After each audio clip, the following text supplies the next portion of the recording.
Third example बघू आपण. थर्डमध्ये काय म्हटलं आहे, a kangaroo can jump 2.5 metre vertically, म्हणजे सरळ वरती गेला हा कंगारू आहे, याने जम्प केला. जम्प करला म्हणजे ग्राउंडच्या वर गेला. तर कुठल्या डायरेक्शनला मोशन पाहिजे असेल तर आपल्याला काय लागते, तिथे फोर्स लावा लागते. मग तुम्ही इथे फोर्स लावला असेल खाली जमिनीवर, आणि जमिनीने तुम्हाला काय दिली आहे, रिॲक्शन. त्यामुळे आपण कुठे मूव्ह झालो, वरती मूव्ह झालो. हा कुठला लॉ आहे, फर्स्ट, सेकंड आणि थर्ड तिन्ही लॉ एकसाथ येतात, माहीत आहे ना. फर्स्ट लॉ काय म्हणते, बिना मोशनचा कंगारूवर जम्प करू शकत नाही. जेव्हापर्यंत फोर्स लावणार नाही तो तेव्हापर्यंत जम्प करणार नाही. मग याने फोर्स खाली लावला, त्याच्या रिटर्नमध्ये काय केलं, अर्थनी त्याला रिॲक्शन फोर्स लावला, आणि तो रिॲक्शन फोर्समुळे तो कंगारू कुठे गेला, वरती गेला. आणि हा रिॲक्शन फोर्स कसा झाला, आपला मोशनचा रिझल्ट, म्हणजे याच्यामुळेच मोशन झाली वरती. ज्या डायरेक्शननी फोर्स लागला त्या डायरेक्शननी काय लागला, मोशन झालेला आहे. हा सेकंड लॉ म्हणतो. आणि थर्ड लॉ ॲक्शन रिॲक्शनचा. आता याने काय म्हटलं आहे की वर्टिकली जम्प केली, then what must be the initial velocity of kangaroo. आता बघा क्वेश्चन ओळखायचा कसा. आता स्टार्टिंगला जम्प करायचा म्हणजे सुरुवातीला काय, त्याला फोर्स लावा लागेल. फोर्स लागला म्हणजे काय, त्यासोबत तिथे मोशन येते. मोशन आली म्हणजे काय आली, इनिशियल वेलॉसिटी आली. ही झाली याची इनिशियल वेलॉसिटी. ठीक आहे. आता जम्प केल्यावर तो सगळ्यात जास्त हाईटवर पोचून थांबला, कारण तुम्ही कुठलीही गोष्ट वर फेका, वर फेकल्यावर ते काय होते, एका पोझिशनवरून काय होते, रेस्ट करते. आता त्याने एक्झॅक्टली म्हटलं का रेस्ट केला म्हणून नाही, पण आपल्यासाठी ह्या क्वेश्चनमध्ये आपण याला काय अज्यूम करू, जम्प केल्यावर तो फक्त 2.5 मीटर वरती उडाला, म्हणजे इथे जाऊन त्याने काय केलं आहे, रेस्ट केला आहे. ठीक आहे. आणि वर गेल्यावर डिस्टन्स किती ट्रॅव्हल केला आहे, 2.5 मीटर. जेव्हा एखादी बॉडी वर जाते त्यावेळेस काय होते, त्याच्यावर ग्रॅव्हिटेशनल फोर्स लागते, आणि त्याच्यामुळे कुठला येते, ग्रॅव्हिटेशनचा ॲक्सलरेशन येते. आता ॲक्सलरेशन कुठे असते हमेशा, त्याला आपण 9.8 लिहू, पण ते कोणत्या डायरेक्शननी आहे, डाऊनवर्ड डायरेक्शननी. वेलॉसिटी कोणत्या डायरेक्शननी आहे, अपवर्ड डायरेक्शननी. ठीक आहे. तर आपण काय बघितलं आहे, डिस्प्लेसमेंट. ठीक, डिस्प्लेसमेंट लिहा, वेलॉसिटी लिहा, काही पण चालते.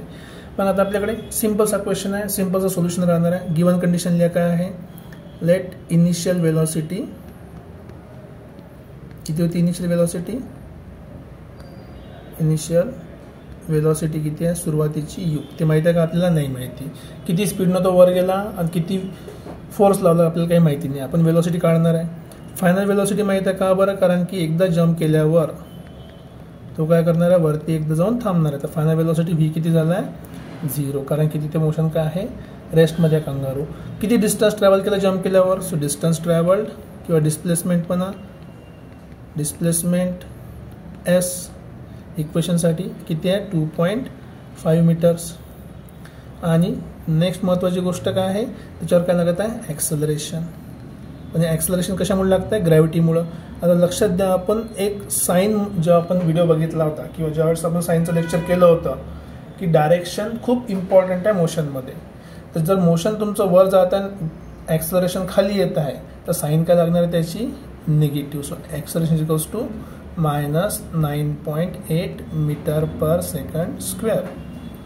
ठीक आहे. का पण निगेटिव्ह लागते, कारण की दोघांची डायरेक्शन कशी आहे, अपोजिट. डायरेक्शन महत्त्वाची आहे. जर तुम्ही डायरेक्शनची साईन लावलेली नाही तर तुमचा आन्सर काय असणार, चुकणार आहे. आता आपल्याकडे कुठल्या व्हॅल्यू अवेलेबल आहे चेक करा. यू माहीत आहे, व्ही माहीत आहे, एस माहीत आहे, ए माहीत आहे.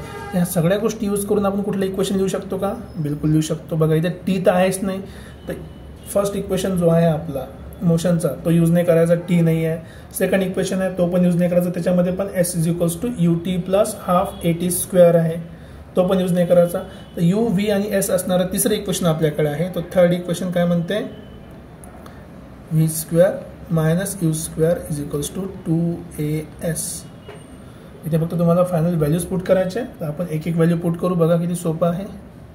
सो व्ही किती आहे, 0 होता, 0चा स्क्वेअर, मायनस यू किती आहे माहिती नाही, तर यूचा स्क्वेअर, 2 इंटू ए म्हणजे ॲक्सलरेशन तो किती आहे, -9.8, आणि डिस्टन्स किती आहे, 2.5.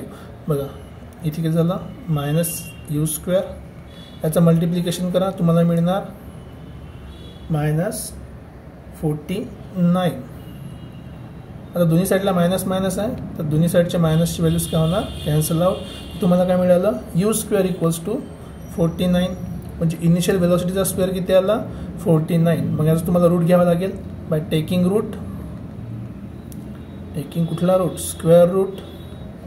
आपल्याला काय मिळालं, यू इक्वल्स टू 7, आणि वेलॉसिटी कशामध्ये आहे, मीटर पर सेकंडमध्ये. का बरं? कारण की आपला ॲक्सलरेशन मीटर पर सेकंड स्क्वेअरमध्ये आहे, डिस्प्लेसमेंट पण कशामध्ये आहे? मीटरमध्ये आहे. युनिट सारखं असायला हवं. अशा प्रकारे आपण इनिशियल वेलोसिटी काढली आहे 7 मीटर पर सेकंड.